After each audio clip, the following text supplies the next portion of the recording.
Hello everyone, welcome to Bilaspur IAS academy. This is Pankaj Gupta. See friends, हमने आपका already start कर रखा है आपका पेपर 7 उसका पार्ट 2 इंटरनेशनल रिलेशन वाला, ठीक है। और उसमें आपका लास्ट लेक्चर में हमने कवर किया था, सार्क किया था और आपका चालू किया था उसी के साथ साथ जितने भी आपके रीजनल ग्रुप्स हैं, ठीक है। तो क्षेत्रीय समूह जितने भी थे उनके बारे में पढ़ाई चालू किया था। तो आज उसको आगे बढ़ाते हैं। जो हम लोग एशियन ग्रुप की बात कर रहे थे उसका सेकंड बहुत ही इंपॉर्टेंट एक ग्रुप है, उसको बोलते हैं आसियान, ठीक है। तो आपका क्या है, association of south east Asian nation, ठीक है। तो ये आसियान और इसके रिलेटेड जितना भी डेवलपमेंट है, कैसा है अभी फिलहाल, तो ये सारी चीज़ को देखेंगे।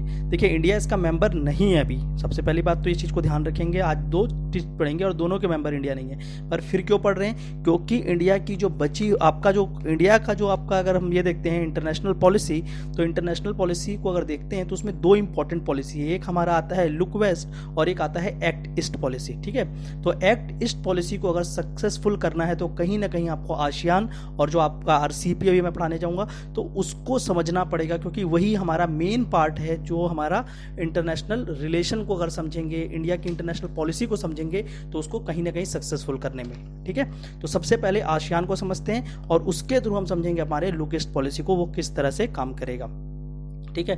तो ये आसियान, इसका अगर देखा जाए तो सबसे पहले ये 8 अगस्त 1967 आपका बैंकॉक थाईलैंड में आसियान डिक्लेरेशन हुआ था और वहां से ये आपका किसका गठन हुआ, आसियान का। तो कब हुआ? 8 अगस्त 1967।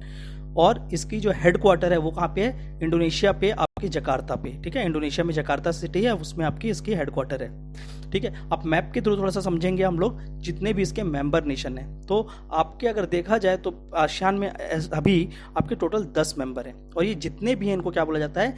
साउथ ईस्ट एशियन नेशन, ठीक है। आपका साउथ ईस्ट एशियन नेशन बोला जाता है। तो इसमें आप देखेंगे जैसे इंडिया का मैप है तो इंडिया के जस्ट बगल से अगर आप बॉर्डर से ही देखना चालू करेंगे तो आपको दिखेगा म्यांमार, ठीक है। तो उधर से आपका पूरा जाएंगे लास्ट तक तो वो सारे के सारे कंट्रीज जो है वो उसके मेंबर है। पर आप याद रखना कि 10 में से शुरू के 5 मेंबर मिलकर आसियान बनाए थे 67 में और बाद में 5 जुड़े। जो पहले आपके जो फाउंडिंग मेंबर है वो कौन कौन से? Indonesia, Malaysia, Philippines, Singapore and Thailand. और बाद में ज्वाइन किया आपका Vietnam, Laos, Cambodia, Myanmar and Brunei, ठीक है। तो ये मैप से आपको क्लियर होगा। और देखेंगे इसको, अगर मैप को अच्छे से समझेंगे तो देखिए ये वाला पार्ट जो है, नीचे का पार्ट अगर देखेंगे तो आपका अंडमान निकोबार, तो आपका पूरा इंडियन ओशियन, और इंडियन ओशियन से उधर अगर देखेंगे लास्ट में फिलीपींस, तो वो क्या है? पैसिफिक ओशियन है। तो इन दोनों के बीच की कनेक्टिविटी और इन दोनों के बीच में बसे हुए पूरे के पूरे देश हैं ये लगभग, ठीक है। मतलब और भी छोटे छोटे देश हैं बट ये मेन जो देश है एशिया के, ये सारे के सारे का ग्रुप है, इसको बोलते हैं हम आसियान, ठीक है। तो ये आसियान है क्या? तो सबसे पहली बात इसको समझने की क्या है, एक क्षेत्रीय ग्रुप है, ये सीधी बात है। तो ये क्या है? क्षेत्रीय अंतर सरकारी संगठन, मतलब इंटर गवर्नमेंटल ऑर्गेनाइजेशन है, ठीक है। रीजनल इंटर गवर्नमेंटल ऑर्गेनाइजेशन है और मेनली ये क्या करता है, जितने भी यहाँ पर आपसी जो देश हैं इंटर गवर्नमेंट कोऑपरेशन को बढ़ाने के लिए, वहाँ सहयोग बढ़ाने के लिए कार्य करता है। और साथ ही साथ यहाँ पर जितने भी देश हैं और इवन आपके साउथ एशिया के साथ आपका ओवरऑल ये मिलिट्री, पॉलिटिकल, इकोनॉमिक एंड आपका एजुकेशनल, सोशियो कल्चर, मतलब आपका सामाजिक और सांस्कृतिक इंटीग्रेशन हो, सब आपस में एक साथ मिलकर रह सके, उसके लिए कार्य करता है कौन? आपका आसियान, ठीक है। इसके अगर प्रमुख उद्देश्य को देखा जाए, ऑब्जेक्टिव्स को समझें तो ये 4-5 मैंने मेंशन किया। अगेन यहाँ पर भी रिपीट करूंगा कि इसको सिर्फ क्या करना है? रट के लिखना है, सिर्फ रट्टा मारो और जाकर इसको एज इट इज उतार के आ जाना, वहां पर अपना दिमाग नहीं लगाना है, ठीक है। तो सबसे पहला पॉइंट अगर देखेंगे तो क्या है? To accelerate economic growth, social progress and cultural development in the region. मतलब आपका जो ये पूरा का पूरा रीजन है, जितने भी कंट्रीज हैं, इन सब में आपका आर्थिक विकास, सामाजिक और सांस्कृतिक उत्थान, ये इन पूरे के पूरे चीज़ों को लेकर ही ये क्या कर रहा है? उसको बढ़ावा देने के लिए, उसको बढ़ाना है। अभी जिस लेवल पे चल रहा है इकोनॉमिक, देखो इकोनॉमिक डेवलपमेंट हर कंट्री का हो रहा है, पर उसको बढ़ाना है, एक्सेलरेट करना है ताकि और तेजी से हो, उस उद्देश्य से कार्य करता है आपका आसियान। दूसरा, to promote regional peace and stability by abiding with the rule of law and international charter. मतलब आपके जितने भी इंटरनेशनली बनाए हुए रूल्स हैं, चार्टर्स हैं, जितने भी ट्रिटीज़ हैं वो, और साथ ही साथ जो रूल ऑफ लॉ, मतलब आपका कानून के हिसाब से चलेंगे सारे के सारे, और उस तरह से चलते हुए इस पूरे के पूरे क्षेत्र में शांति को बहाल करना है, पीस और स्टेबिलिटी को प्रमोट करना है। ये किसका काम है? आपके आसियान का काम है, ठीक है। थर्ड, अगर थर्ड समझेंगे तो इसमें क्या है? जितने भी इन लोगों के क्या है?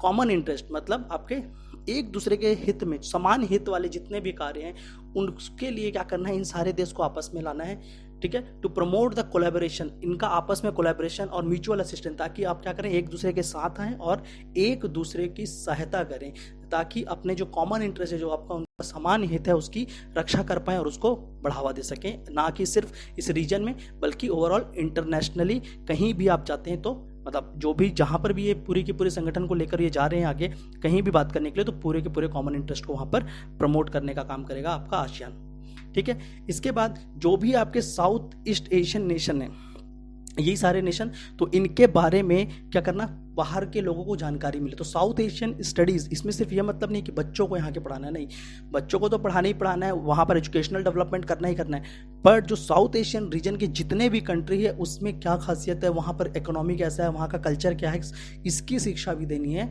पूरा का पूरा किसका उद्देश्य है, आपके आसियान का। तो इसके लिए ये बहुत सारे काम करते हैं, ठीक है, तो उसको भी समझना है। और लास्ट में एक देखेंगे तो आपका अगेन जितने भी आपके जो अंतर्राष्ट्रीय संगठन है या क्षेत्रीय संगठन और भी हैं, उनके साथ भी इनको क्या करना है, आपस में एक ऐसा रिलेशन बनाना है जिससे इनका भी हित पूरा हो और वो उनको भी डिस्टर्ब ना करें। तो to maintain close and beneficial cooperation, ठीक है, सबसे इंपॉर्टेंट क्या है, बेनिफिशियल कॉपरेशन होना चाहिए with existing international and regional organization. ठीक है, तो ये 4-5 पॉइंट और इसको आप एलोबरेट करके आराम से लिख सकते हैं। आगे जो एग्जाम्पल्स होंगे उसको यहाँ पे डाल सकते हैं। मेक श्योर ऑब्जेक्टिव उद्देश्य को बहुत अच्छे से पढ़ें और उसको एज इट इज लिखें। ठीक है, स्ट्रक्चर को समझते हैं, इसकी संरचना को समझते हैं कि आसियान वर्क कैसे करता है। ठीक है, तो इसमें देखिए बहुत सारी चीज़ें और इन्वॉल्व है, जैसे आसियान 3 समिट होता है, ठीक है आपका, तो वो सारी चीज़ों को मैं इंक्लूड नहीं कर रहा हूँ, पीएससी वो सब चीज़ें पूछता नहीं, तो वहाँ तक नहीं जा रहा हूँ। थोड़ा सा कंसाइज करने की कोशिश किया है, नहीं तो अगर किसी को जानना हो कि नहीं सर इसको भी बता दो तो प्लीज़ आप कमेंट करें, मैं आपको उस चीज़ को अलग से डील कर दूंगा। ठीक है, पर मुझे जो लग रहा है पीएससी के रिक्वायर्ड है आपको, मैं उतना ही पढ़ा रहा हूँ, उससे ज़्यादा आपको लेकर नहीं जा रहा हूँ। ठीक है, तो अगर संरचना को समझते हैं, अगर इसकी स्ट्रक्चर को, तो सबसे पहले इसका सबसे जो बड़ा बॉडी है, ठीक है, हाईएस्ट डिसीजन मेकिंग बॉडी, जहाँ पर ये सारे के कंट्री मिलेंगे और जो भी आसियान रिलेटेड डिसीजन लेना बोलेंगे उसको बोलते हैं आसियान समिट। ठीक है, ये साल में मतलब आपके हर 2 साल में एक बार होता है आसियान समिट। ठीक है, जो इनका शिखर सम्मेलन है, आसियान शिखर सम्मेलन, वो आपके हर 2 साल में एक बार होगा और वहाँ पर सारे जितने भी मेंबर कंट्रीज हैं वो सारे वहाँ पर जाते हैं और वहाँ पर फिर उसका डिसीजन लिया जाता है, जो भी उनका किस तरह से आपका आगे इकोनॉमिक कंट्रीब्यूशन करना है, कैसे पॉलिटिकली राजनीतिक लेवल पे एक दूसरे के साथ चलना, तो वो सारा का सारा डिसीजन वहाँ से होता है।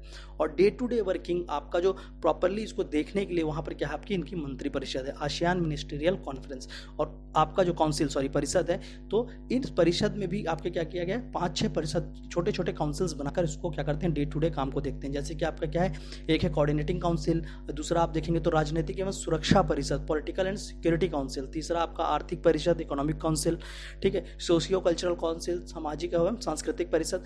तो ये सारी चीज़ जो है ये क्या करते हैं, डे टू डे मतलब किस तरह से उसका काम चलना है, कैसे अगले साल की प्लानिंग करनी है, इस साल पूरा क्या विकास कहाँ पे हो रहा है, उन सब के ऊपर आपको क्या करना है, नज़र रखने के लिए, उस सारे चीज़ों के उद्देश्य को पूर्ति के लिए आपका क्या बनाया गया है, अलग अलग काउंसिल और आपकी परिषद बनाई गई है। ठीक है, तो मेनली आपके संरचना में ये 2 चीज़ को समझिए, और छोटी छोटी बॉडीज़ है उसके बारे में आपको जानने की जरूरत नहीं है। ठीक है, तो ये क्या था आपका आसियान, और आसियान का हमने क्या क्या देखा अभी तक, ऑब्जेक्टिव देख लिए और उसकी संरचना देख लिए। थर्ड, ये समझते हैं आसियान इतना इंपॉर्टेंट क्यों है, हम इसको पढ़ क्यों रहे हैं। तो सबसे पहली बात, अगर यहाँ पर डेमोग्राफी की बात करें कि लोगों के किस तरह से रहते हैं, तो आपका वर्ल्ड में अगर देखा जाए तो 3rd लार्जेस्ट पॉपुलेशन वाला एरिया है ये। अगर ये 10 नेशंस को मिलाकर देखा जाए तो वहाँ की जितनी जनसंख्या है वो क्या है, 3rd largest population in the world होगा। ठीक है, और साथ ही साथ सबसे बड़ी बात यह है कि इस रीजन में जितने भी कंट्री हैं, अगर वहाँ का एवरेज एज निकालें तो 30 साल से कम के लोग रहते हैं। मतलब क्या है, ये पूरा का पूरा युवा रीजन है। तो इस रीजन में अगर पूरे के पूरे लोग युवा हैं, 30 से कम के हैं, तो कितना ज़्यादा इनका ब्राइट फ्यूचर होगा, कितना प्रोस्पेक्ट होगा, क्योंकि इकोनॉमी में सबसे इंपॉर्टेंट ये पूरे के पूरे अगले 20 साल तक काम करने वाले हैं। तो कहीं ना कहीं जो एक बात उठी थी, पहले भी मैंने बताया था कि एशियन सेंचुरी बोला जा रहा है, 21वीं शताब्दी को ये वाले को हम क्या बोलते हैं, एशियन सेंचुरी, की ये क्या है, आपके एशियाई देशों का साल है। इसमें एक चाइना ने दिखाई दिया, इंडिया ऑलरेडी प्रोग्रेस कर रहा है, और ये पूरे रीजन को देखेंगे, ये पूरे के पूरे कंट्री को, तो यहाँ पर भी आपका बहुत ही ज़्यादा क्या है, इकोनॉमिक प्रोस्पेक्ट्स को बढ़ाने के लिए बहुत ज़्यादा आपका मैन फोर्स अवेलेबल है। इतने ज़्यादा मैन पावर हैं कि ये आराम से कहीं ना कहीं ले जाकर क्या कर सकते हैं, बहुत आगे लेकर जाएंगे इकोनॉमी को। ठीक है, तो डेमोग्राफी यहाँ का बहुत ज़्यादा इंपॉर्टेंट है। उसके बाद अगर इसकी इकोनॉमी को समझे, इसकी अर्थव्यवस्था को समझे, तो 3rd लार्जेस्ट मार्केट है विश्व का, यह 3रा सबसे बड़ा बाजार कहा जाएगा, इवन यूरोपियन यूनियन से भी बड़ा, क्योंकि यूरोपियन यूनियन के नेशन जो है ठीक है, बट वहाँ पर उतना बड़ा क्या है, व्यापार के लिए अगर देखेंगे तो मार्केट नहीं, क्योंकि उतने लोग नहीं है ना। बाजार मेनली कहाँ से बड़ा होगा, जहाँ पे मार्केट ज़्यादा बड़ी होगी, और मार्केट बड़ा यानी कि आपके नंबर ऑफ डिमांड ज़्यादा बने ना, डिमांड वहाँ ज़्यादा बनेगा तब आप प्रोडक्शन करोगे, उसको दोगे, तो डिमांड कौन देगा, लोग ही देंगे। तो पॉपुलेशन बेस वहाँ का छोटा यूरोप का, पर यहाँ का पॉपुलेशन बेस बहुत बड़ा है, ठीक है, और बहुत सारे अलग अलग चीज़ों पे लोग कार्य करते हैं, तो यहाँ का मार्केट बहुत बड़ा है, वो भी एक इकोनॉमी के लिए बहुत ही ज़्यादा इंपॉर्टेंट है। इकोनॉमी में अगर देखेंगे तो क्या है, ये आपका 6th largest economy in the world है। अगर पूरे कंट्री की इकोनॉमी को एक साथ जोड़कर देखा जाए तो वर्ल्ड की ये 6th लार्जेस्ट इकोनॉमी होगी। और आपका आसियान क्या है, देखिए कभी बहुत बड़ा एक डील हुआ जिसको बोलते हैं RCEP। तो आसियान का ऑलरेडी अभी भी RCEP अलग है आसियान से, ठीक है। तो आसियान को अगर देखा जाए तो आसियान का 6 देशों के साथ फ्री ट्रेड एग्रीमेंट है, ठीक है। तो वो 6 देश कौन कौन से हैं आपके, इंडिया है, ऑस्ट्रेलिया है, जापान है, चाइना है, साउथ कोरिया है एंड न्यूजीलैंड, ठीक है। तो ये 6 देशों के साथ उसका फ्री ट्रेड एग्रीमेंट चल रहा है, और इस ट्रेड एग्रीमेंट को एक अच्छा स्वरूप देने के लिए पूरा का पूरा एक कॉमन मार्केट या मार्केट यूनियन जैसे यूरोपियन यूनियन काम करता है, उस तरह से आगे ले जाने के लिए लोगों ने क्या चालू किया था कि आपका मतलब आपके आर्थिक लेवल पे एक समझौता करेंगे, जिसको बोला गया था RCEP, ठीक है। अभी उसको मैं आगे डील करूंगा अलग से। तो आपका RCEP के थ्रू किस तरह से पूरी एरिया की आर्थिक विकास करना है उसके लिए बात किया गया था। तो रिसेंटली इसका समिट हुआ और इंडिया ने इससे अपने आप को अलग कर लिया। तो ये बहुत इंपॉर्टेंट हो जाता है इस साल, क्योंकि एकदम करंट में है। इंडिया RCEP में क्यों ज्वाइन नहीं किया, पहले से इंडिया बहुत इंटरेस्टेड था कि इसको ज्वाइन करना है, बट अब इंडिया ने ज्वाइन नहीं किया। तो आपको डायरेक्ट क्वेश्चन आ सकता है 4 मार्क्स 8 मार्क्स, अगर वो पूछना चाहेगा कि इंडिया ने RCEP को क्यों ज्वाइन नहीं किया, ठीक है। तो अभी हम लोग आगे इसको RCEP में डील करेंगे। आप आसियान से उसको पिक कर सकते हैं, बस इसलिए मैंने यहाँ पे बता दिया। आगे उसको मैं आपका आसियान खत्म करके RCEP पे ही जंप करेंगे हम, ठीक है। तो आपका ये क्या था, ये कुछ इंपॉर्टेंट एस्पेक्ट थे कि आसियान को पढ़ना क्यों है, आसियान को पूरा समझना क्यों इंपॉर्टेंट है, और भारत को उस जगह पे कितना फ़ायदा हो सकता है। देखिए इतना बड़ा पॉपुलेशन बेस है, तो इंडिया को कहीं ना कहीं अगर अपनी चीज़ों को, व्यापार को बढ़ाना है, चीज़ों को कहीं बेचना है, ठीक है, एक्सपोर्ट करना है, तो ये पूरा का रीजन बहुत अच्छा हो सकता है, ठीक है। तो ये क्या था, आपका आसियान का पूरा स्ट्रेंथ था और इंडिया किस तरह से उससे जुड़ सकता है। अब हम लोग समझते हैं कि इंडिया और आसियान का अभी तक का कैसा रिलेशन था और अभी क्या चैलेंजेस हैं और किस तरह से आपको आगे चलना है आसियान के साथ। तो सबसे पहली बात, अगर इंडिया को देखा जाए तो ये एक प्रकार का ऑब्जर्वर मेंबर है, ठीक है। अलग अलग ऑब्जर्वर मेंबर होते हैं कि हाँ आसियान की कोई भी गतिविधियाँ हो रही कुछ भी, तो इंडिया उस पर इंटरेस्ट दिखाता है, क्योंकि इंडिया को दिखता है कि हाँ वहाँ जाना है। सेकेंडरी, अगर इंडिया का एक्ट ईस्ट पॉलिसी, मैंने पहले भी बोला था कि इंडिया का अगर पूरा का पूरा फॉरेन पॉलिसी को समझेंगे आपका, तो उसको 2 कंपोनेंट बहुत इंपॉर्टेंट है, एक है लुक वेस्ट और आपका क्या है एक्ट ईस्ट। तो वेस्ट एशिया के जितने कंट्री हैं उसके लिए बनाया गया था, और आपका लुक ईस्ट में देखा जाएगा तो ये पूरा का पूरा, मतलब अगर इंडियन ओशन को सेंटर माना जाए और वेस्ट और ईस्ट देखा जाए तो ईस्ट में पूरा आपका पैसिफिक तक, और वेस्ट देखें तो इधर अटलांटिक ओशन और उधर पूरा का पूरा। तो इस रीजन को कैसे इंडिया लेकर चलेगा, वो उसके कंपोनेंट को बोलते हैं आपका इंडियन फॉरेन पॉलिसी के कंपोनेंट है ये 2।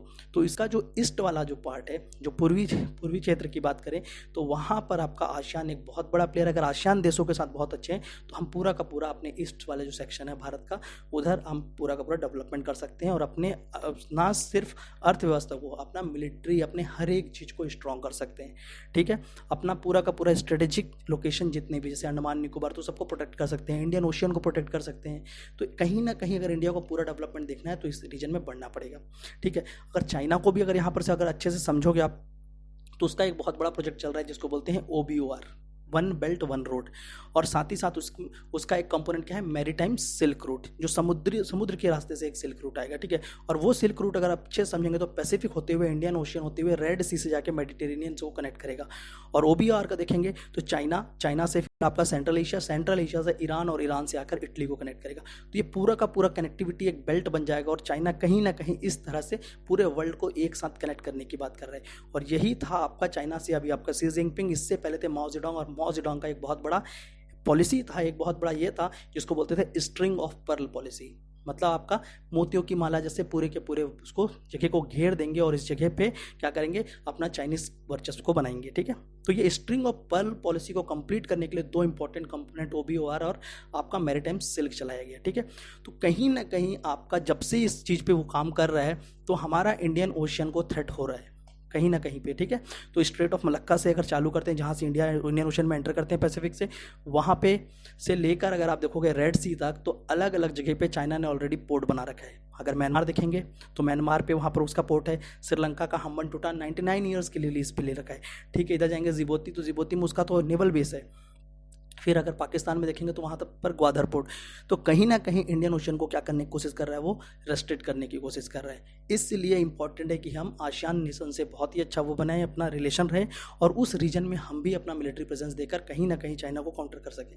ठीक है, वन थिंग। दूसरा, अगर आसियान को देखते हैं तो पूरा का पूरा अगर चाइनीज़ प्रोडक्ट को देखेंगे तो चाइनीज़ प्रोडक्ट वहाँ पर डंप की जाती है, बहुत ज़्यादा चाइना का वहाँ पर ट्रेड है। ठीक है, तो उस ट्रेड में अपना भी पार्टिसिपेशन करने के लिए, अपने आप को भी आगे बढ़ाने के लिए वहाँ पर हमको क्या करना पड़ेगा, जाना पड़ेगा। तो हमारा तभी जाकर कहीं ना कहीं एक्ट ईस्ट पॉलिसी को हम सक्सेसफुल कर पाएंगे, और ना सिर्फ अपना आपका इकोनॉमी पर आपका जो मिलिट्री है, जो आपकी पॉलिटिकल अवेयरनेस है, वो सारे चीज़ को हम क्या कर सकते हैं, बढ़ावा दे सकते हैं, और कहीं ना कहीं पर ये सारी समस्याओं को दूर कर सकते हैं। ठीक है, तो इसलिए आसियान आपके लिए बहुत इंपॉर्टेंट होता है।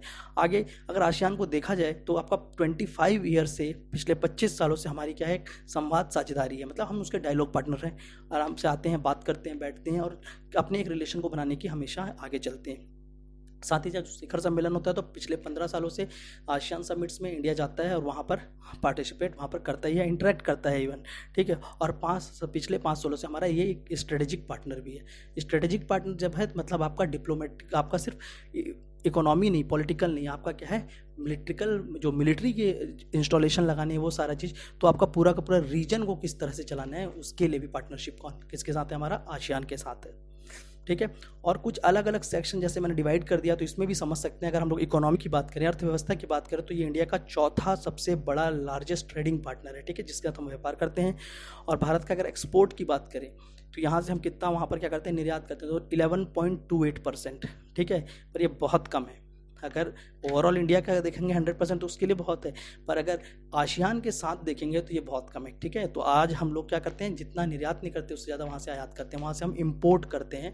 तो हमारा ट्रेड डेफिसिट अगर देखेंगे आसियान के साथ तो वो नेगेटिव है। ठीक है, वो पॉजिटिव नहीं है, वो नेगेटिव है। थर्ड, अगर देखेंगे तो आसियान इंडिया, इसके जितने भी प्राइवेट सेक्टर्स हैं, गवर्नमेंट के लेवल पे इंटरेक्शन हो रहा है, लेकिन प्राइवेट सेक्टर को प्रमोट करने के लिए कि वो भी जाकर वहाँ पर इन्वेस्ट कर सकें, वो भी वहाँ पर जाकर कार्य कर सकें, तो क्या बनाया गया है, इंडिया आसियान बिजनेस काउंसिल बनाया गया है। ठीक है, व्यापारिक परिषद बनाई गई है। तो उसको भी क्या कर सकते हैं, आपका इकोनॉमिक कॉर्पोरेशन में इस तरह से हम आगे बढ़ रहे हैं, ना कि गवर्नमेंट लेवल पे, ना कि सिर्फ और सिर्फ आपका पब्लिक सेक्टर, आपका प्राइवेट सेक्टर को भी प्रमोशन के लिए दोनों साथ में मिलकर कार्य कर रहे हैं। आगे देखते हैं, तो जो सेकेंड हेड बनाया है उसमें क्या है, आपका सोशियो कल्चर, सामाजिक और सांस्कृतिक किस तरह से वो आपस में आकर मिले हुए हैं। तो अगर इंडिया और पूरा का पूरा इवन एशिया लिंक ही देखना है ना इंडिया के साथ, तो सबसे इंपॉर्टेंट कंपोनेंट है बुद्धिज्म। ये पूरे के पूरे देश जो हैं वो सारे के सारे क्या हैं, बुद्धिस्ट नेशन है। तो कहीं ना कहीं, और बुद्ध कहाँ से स्टार्ट है, आपके इंडिया से। तो कहीं ना कहीं ये क्या करते हैं, अपने लिंक को इंडिया से ट्रेस करते हैं, और ये इंडिया उनके साथ करते हैं। तो हम कह रहा है एक दूसरे के साथ कल्चरल बहुत ही पुराने समय से हम इससे लिंक्ड हैं। ठीक है, तो उस कल्चर को बढ़ाने के लिए सबसे पहले आसियान इंडिया ने क्या किया कि पीपल टू पीपल, लोगों से लोगों का इंटरेक्शन बढ़ाने के लिए कार्य किया, ताकि लोग एक दूसरे से मिलें, समझें, और अपने कल्चर को और ज़्यादा अच्छे से रिवैम्प कर सकें, डेवलप कर सकें, ताकि आगे क्या जितना भी कल्चरल डेवलपमेंट है उसमें एक चीज़ दिखना चाहिए, बजाय इंडियन कल्चर और बजाय आपका साउथ एशियन कल्चर, एक ओवरऑल एशियन कल्चर दिखना चाहिए। तो एशियन कल्चर डेवलपमेंट अगर करना है पूरे के पूरे, तो उसके लिए आपका आसियान का साथ आपका इंटरेक्शन बहुत इंपॉर्टेंट है। और इसको करने के लिए सबसे पहले तो जो प्रोग्राम चल रहा है, तो उसमें आपका पार्लियामेंटेरियन एक्सचेंज प्रोग्राम, तो इंडियन पार्लियामेंट्स में जितने लोग हैं, एमपीज़ एमएलएज, वो वहाँ पर, सॉरी एमपीज़ जो हैं वो वहाँ पे जाते हैं, और वहाँ के यहाँ पे आते हैं, और इसके साथ क्या करते हैं, वो एक दूसरे को अपना इन्फॉर्मेशन देते हैं, अपने बारे में बताते हैं कि किस तरह से क्या है, और एक दूसरे के कल्चर को समझने की कोशिश करते हैं। साथ ही अगर इंडिया का ट्रेनिंग देखते हैं, ट्रेनिंग आपका जो डिप्लोमेट्स है, आईएएस ऑफिसर्स इसके, तो इंडिया का वर्ल्ड का बेस्ट ट्रेनिंग होता है। ठीक है, तो जितने भी साउथ एशियन नेशन है मोस्टली वो अपने डिप्लोमेट्स को इंडिया भेजते हैं ट्रेनिंग के लिए। ठीक है, तो यहाँ पर पूरा ट्रेनिंग फैसिलिटीज़ भी उनको प्रोवाइड की जाती है। ठीक है, तो ये दो इंपॉर्टेंट सेक्शन को ध्यान रखेंगे। और साथ ही साथ अगर थर्ड और देखना चाहेंगे तो स्ट्रेटेजिक फोकस पैसिफिक ट्रेड के लिए, वो मैंने आपको समझा दिया कि पूरा का पूरा अगर आज विश्व व्यापार को समझेंगे तो 90% से ज़्यादा आपका किससे होता है, समुद्र के थ्रू होता है। और अगर पैसिफिक ट्रेड में जाना है तो कहीं ना कहीं आपको आसियान नेशन के बगल से क्रॉस करके जाना ही पड़ेगा। तो पूरा का पूरा अगर पैसिफिक और आपका ईस्टर्न साइड में पूरा का पूरा अगर ट्रेड को अच्छे से करना है तो कहीं ना कहीं आसियान उसके लिए एक बहुत ही बड़ा इंपॉर्टेंट कंपोनेंट है। ठीक है, और अपने इंडियन नेशन की सिक्योरिटी के लिए वो किस तरह से चाइना के एंगल पे, वो मैंने आपको स्टार्टिंग में डील किया था। प्लीज़ मेक श्योर आप लेक्चर, ठीक है यहाँ पर सारा कुछ लिखा होता है, पर कुछ चीज़ें जो एक्स्ट्रा आपको बोल के बताई जाती हैं उसको भी आपको समझना है और उसके ऊपर भी थोड़ा सा वर्क करना है। क्लियर है, क्योंकि कई लोगों का आंसर्स जो सबमिट किया उसमें मैंने यही देखा कि जो लिखा है सिर्फ उसको बोल रहे हैं। जो मैं आप यहाँ से डिलीवर कर रहा हूँ, एक दो पॉइंट एक्स्ट्रा बोलता हूँ, उस चीज़ को किसी ने वर्क नहीं किया है। तो मेक श्योर उस पर भी थोड़ा सा आप लोग फोकस होकर सुनिए, और आप नोट्स तो बनाना ही है और साथ में लेकिन फोकस होकर सुनना भी है, ताकि उस चीज़ से आप अपने आप को एनरिच कर सके। ठीक है, तो यहाँ पर आपका क्या था, इंडिया और आसियान का कैसा कंट्रीब्यूशन है, आसियान किस तरह से आगे बढ़ रहा है, कैसा है आपका आसियान, वो चीज़ें। आपका जो एक और एंगल जो छूट गया आसियान में, वो क्या था आपका RCEP। ठीक है, तो अब हम लोग डील करते हैं आपका RCEP को डील करते हैं। तो अब देखते हैं आपका RCEP, इसका फुल फॉर्म क्या है आपका, रीजनल कॉम्प्रिहेंसिव इकोनॉमिक पार्टनरशिप। ठीक है, तो ये क्या है आपका, एक वृहद क्षेत्रीय आर्थिक समझौता, वृहद क्षेत्रीय आर्थिक समझौता, मतलब आपका मेगा रीजनल इकोनॉमिक एग्रीमेंट है, और इसमें आपके टोटल 15 मेंबर नेशन है। ठीक है, ये सिर्फ क्या है, आर्थिक समझौता है, उससे ज़्यादा कुछ नहीं है। तो 15 देश हैं इस पे, पहले 16 होने थे, क्योंकि इंडिया ऑलरेडी हट गया इसलिए अब 15 है। तो 15 वही जो आपको पहले डील किया था। तो आसियान के पूरे के 10 मेंबर, और उसके साथ साथ आपका ऑस्ट्रेलिया, चाइना, जापान, न्यूजीलैंड और साउथ कोरिया। ठीक है, तो इन देशों को मिलाकर आपका क्या बनता है, RCEP। और ये अब समझौता हो चुका है, 2012 से चालू हुआ था इस पर बात होना, अब इसके ऊपर पेपर साइन हो चुका है, और फाइनली इंडिया अपने आप को हटा लिया है। ठीक है, तो जो RCEP बना है, ये मेनली इसका जो अगर गोल की बात करें, किस उद्देश्य की पूर्ति के लिए, तो सीधी बात है, यहाँ पर क्या है, जितने भी आर्थिक विकास, इकोनॉमिक ग्रोथ है, इकोनॉमिक वृद्धि की बात कर रहा है, तो उसको क्या करना है, बढ़ाना है, इस पूरे रीजन की आपका इकोनॉमिक ग्रोथ को बूस्ट करना है। ठीक है, साथ ही साथ इक्विटेबल इकोनॉमिक डेवलपमेंट, मतलब आपका जो क्षेत्र में जितने भी कंट्री हैं, उन सब का क्या हो, एक साथ आपका विकास हो सके, एक लेवल पे, कहीं पर भी इकोनॉमिक आपका इनइक्वालिटीज नहीं आना चाहिए कि एक कंट्री बहुत आगे चले गया, पीछे, सबका एक इक्विटेबल लेवल पे क्या होना चाहिए, इकोनॉमिक डेवलपमेंट होना चाहिए। ठीक है, साथ ही साथ एडवांस द इकोनॉमिक ऑपरेशन, मतलब आपका सारे देशों के बीच में आपका एक क्या करना है, जो इकोनॉमिक अर्थव्यवस्था के रूप में अगर देखा जाए, तो सबको आपस में पास लाना है, ताकि एक साथ मिलकर इस पूरे के पूरे क्षेत्र का विकास किया जाए। ठीक है, तो आपको बस इसमें इतना जानिए। मेनली आपको अगर क्वेश्चन जो मैं एक्सपेक्ट कर रहा हूँ, वो मैं डील भी कर दे रहा हूँ आपके साथ, कि ये है कि भारत ने RCEP को क्यों छोड़ा, ठीक है, या क्यों उसमें ज्वाइन करने से मना कर दिया। ठीक है, तो उसके लिए यहाँ पर मैंने डिटेल कर दिया, इसको थोड़ा सा देखेंगे आप लोग, मैं एक्सप्लेन कर देता हूँ, और आप इसके ऊपर क्वेश्चन भी लिखेंगे। कि क्वेश्चन आपका यही होगा कि why India opt to out dropped itself from आपका RCEP, भारत ने RCEP से अपने आप को क्यों दूर रखा, समझाइए। ठीक है, क्यों उससे हटा लिया, तो उसको आपको समझाना होगा, तो उसके बारे में यहाँ पर डील करते हैं। तो सबसे पहले अगर समझेंगे तो RCEP को, तो पहले इंडिया इंटरेस्टेड था, 2019 नवंबर पे जो लास्ट फाइनल अभी सबमिट हुआ, तो वहाँ पर उसने मना कर दिया। ठीक है, तो सबसे पहले आपका क्या है, इंडिया का जो अगर व्यापार को पूरा समझे, पूरे ट्रेड को समझे, तो आसियान के साथ हमारा, और इवन RCEP के जितने भी नेशन हैं, अगर पूरे के पूरे नेशन को देखकर समझेंगे, तो हमारा क्या है, आसियान से तो ट्रेड डेफिसिट था ही था, साथ में ये जो 5-6 नेशन और एक्स्ट्रा जुड़े हैं, इसके साथ भी हमारा क्या है, ट्रेड डेफिसिट है, और चाइना के साथ तो बहुत ज़्यादा है। ठीक है, तो हम लोग का क्या है, व्यापारिक घाटा है, सबसे बहुत बड़ा हम लोग का घाटा चल रहा है। दूसरी बात, अगर RCEP को समझा, अब ये व्यापार घाटा चल रहा है। दूसरी बात ये क्या है, एक आर्थिक समझौता है। अब समझौते के तहत क्या होगा कि लोग आपस में जो भी टैक्स है, जो भी टैरिफ लगाते हैं, उसको कम कर देंगे। अगर कम कर दिए सारे के सारे चीज़ों में, अब टैरिफ कम कर दिए, अब इंडिया में ऑलरेडी क्या हो रहा है, यहाँ से अगर व्यापारिक घाटा है, मतलब आपका इंपोर्ट हम बहुत ज़्यादा करते हैं, ठीक है, आयात ज़्यादा है, निर्यात कम है, तो आयात और बढ़ जाएगा, तो हमारा जो ऑलरेडी डेफिसिट है वो और बड़ा हो जाएगा। तो इस चीज़ को समझते हुए इंडिया बोला कि नहीं, हमारा ट्रेड डेफिसिट अगर इस समझौते के थ्रू जाते हैं तो बहुत बढ़ जाएगा, तो इससे पहले दूर रहना है।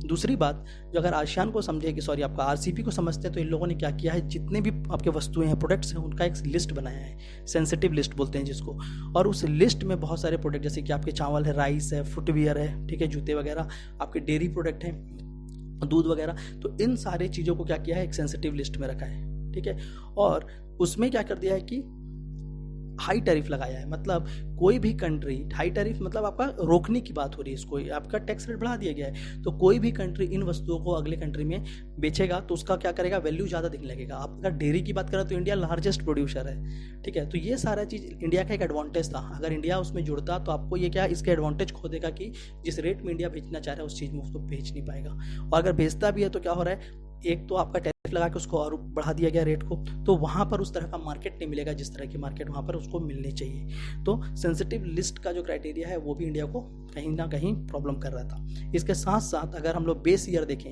तो आसियान ने जो बेस ईयर डिसाइड किया है पूरा ग्रोथ को नापने के लिए, वो 2013 का डिसाइड किया है। इंडिया बोल रहा है कि नहीं, इतना पुराना बेस रेट नहीं, अब नाउ हम लोग क्या है 2020 में, तो कम से कम 2017, 18 या 16 को रखा जाए बेस ईयर, तो सही समझ आता है। 2013 का लेवल देखेंगे तो ये बहुत ही तो क्या है, बैक डेट से आप देखना चाह रहे हैं, तो आपका बेस ईयर से ऑब्जेक्शन है। साथ ही साथ आपका जो आसियान है, सॉरी आपका RCEP है, उसके अंदर क्या है, ऑटो ट्रिगर मैकेनिज्म, एक उसके अंदर उन लोगों ने क्या रखा है, ऑटो ट्रिगर मैकेनिज्म, ठीक है। तो उसमें क्या होता है, अगर किसी भी वस्तु का या किसी भी चीज़ों का, प्रोडक्ट का क्या हो रहा है, अचानक से इंपोर्ट आयात बढ़ गया किसी कंट्री में बहुत ज़्यादा, तो वो कंट्री क्या कर सकती है, कुछ समय के लिए जो रियायत दे रही, जो कंसेशन दे रही है उस पर्टिकुलर प्रोडक्ट को, उसको कम कर सकती है। मतलब सीधी बात है, किसी भी कंट्री के एक्सपोर्ट को आप आराम से मार सकते हो। तो दिख रहा है कि अगर भारत अपनी चीज़ों को कहीं निर्यात कर रहा है, बहुत अच्छा चल रहा है सब कुछ, ठीक है, और दूसरे कंट्री भी उसी चीज़ को कर रहे हैं, तो उसको क्या कर दिया जाएगा, अचानक से रोक सकते हैं। तो इंडिया को ये चीज़ अलाउड नहीं, वो बोल रहे हैं कि प्रॉपर गेम होगा, जो है आप ओपन मार्केट ओपन रखते हैं। हाँ, अगर मेरे ऊपर भी कोई बहुत सारा चीज़ डंप कर रहा है तो उसको मैं टैकल करूँगा अपने हिसाब से।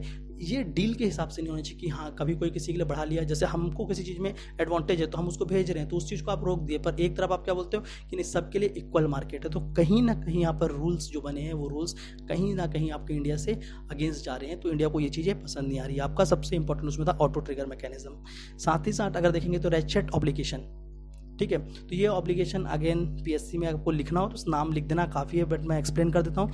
इसमें क्या है कि अब जो ऑब्लिगेशन बना है, तो इसमें इंडिया बोल रहा है हमको दूर रहना है, India want exemption from it. क्योंकि देखिए इसके अंदर क्या होता है, अगर कोई कंट्री किसी कंट्री के साथ क्या कर रही है, ऑलरेडी ट्रेड एग्रीमेंट साइन कर लिया, मतलब जो आपस में यही जो मेंबर नेशन इसमें ट्रेड एग्रीमेंट साइन कर लिया, और ट्रेड एग्रीमेंट साइन करने के बाद क्या कर दिया, आपने छूट दे दिया, किसी चीज़ में रियायत दे दी है, टैरिफ रेट या बेस रेट, टैक्स रेट जो भी है उसको कम कर दिया है। तो बाद में आपका अगर कितना भी वो सिचुएशन कैसा भी हो, बाद में आप उसके लिए क्या कर नहीं कर सकते, कठोर नहीं कर सकते। मतलब कि अगर किसी कंट्री के साथ कोई भी दिक्कत होगा तो आपका आप इसके थ्रू आप क्या नहीं कर सकते, इकोनॉमिक वॉर नहीं स्टार्ट कर सकते।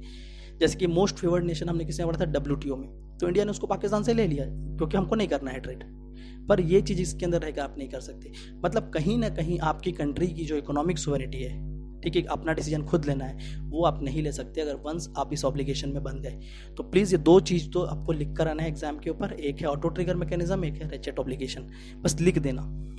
साथ ही साथ वहाँ पर आपका क्या बोला गया है कि डेटा लोकलाइजेशन, भारत बोल रही कि आप उनको क्या करना है, डेटा लोकलाइजेशन की बात भारत करे कि जितने भी डेटाज हैं, जो आपका कंप्यूटर डेटा की बात कर रहे हैं, जो आपके पर्सनल डेटा की बात कर रहे हैं, तो वो जो स्टोर होगा वो क्या होगा, इंडिया का कहना है कि आपका डेटा जो है उसको लोकल करो, मतलब हमारे यहाँ ही स्टोर होना चाहिए। जितने भी पब्लिक डेटा है वो कंट्री के अंदर स्टोर हो, कंट्री के बाहर ना हो। तो अगेन आसियान का ऐसा कुछ भी इसके ऊपर कुछ नहीं बोल रहा आसियान, मतलब आपका RCP इसके ऊपर कुछ भी नहीं बोल रहा है। वो बोल रहा है नहीं, डेटा अभी तक जैसे चल रहा है वैसे ही चलेगा। पर कहीं ना कहीं अगर डेटा आप किसी को देते गए बार बार, तो आपका जो भी लोकल डेटा है उसके थ्रू आपको बाद में प्रॉब्लम हो सकता है, ठीक है। और अभी बहुत सारा इसके कारण क्या रहा है, साइबर क्राइम्स जन्मते हैं, ठीक है। तो इंडिया का डेटा लोकलाइजेशन पे बहुत फोकस है। इवन ये इंपॉर्टेंट भी है, 2 मार्क्स के लिए साइंस में भी पढ़ लेना कि ये क्या होता है, ठीक है। तो इंडिया ने आपका क्या किया, डेटा लोकलाइजेशन के लिए भी बात किया, जो कि आपका RCP मना कर रहा है। और इसके साथ बहुत सारा है, जैसे कि आपका क्या है, रूल ऑफ ओरिजिन, मतलब आपका जो वस्तु कहाँ से स्टार्ट हो रहा है। जैसे चाइना का कोई मटेरियल है तो वो चाइना से स्टार्ट हो रहा है, फिर वो क्या होगा, वो उसको बेचेगा कहीं, ठीक है। तो रूल ऑफ ओरिजिन को बदलना है, मतलब इसको स्ट्रिक्ट करो बोल रहा है रूल ऑफ ओरिजिन। मतलब ऐसे नहीं होना चाहिए कि चाइनीज़ माल आपका 2 दिन में आके ख़राब हो जाए। तो रूल ऑफ ओरिजिन होना चाहिए कि जहाँ से भी वस्तु आ रहे हैं तो वो उस चीज़ का कम से कम एक ये ले कि अगर वहाँ की वस्तुएं ख़राब आ रही है, वहाँ से जो प्रोडक्ट आ रहा है वो ख़राब है, तो उसको रिप्लेस कर सकें, उसके ऊपर कोई ना कोई एक लीगल एक्शन होना चाहिए, ठीक है, जो आज की डेट में कहीं पर भी नहीं है। अगर वंस एक बार आपके पास आगे कुछ इंपोर्ट किसी भी कंट्री से, तो उसको वापस नहीं भेज पाते हैं, ये दिक्कत है, ठीक है। तो वो जो रूल ऑफ ओरिजिन है उसको स्ट्रिक्ट करने की बात भी कर रहा है आपका इंडिया। और साथ ही साथ अगर यहाँ पे देखा जाए तो सर्विस सेक्टर, इंडिया क्या है, आपका वर्ल्ड में सर्विस सेक्टर का हब है, बहुत बड़ा रीजन है, मतलब बहुत ही अच्छा काम कर रहा है। पर अभी भी अगर हम लोग का सर्विस सेक्टर देखेंगे तो मोस्टली आपका यूरोप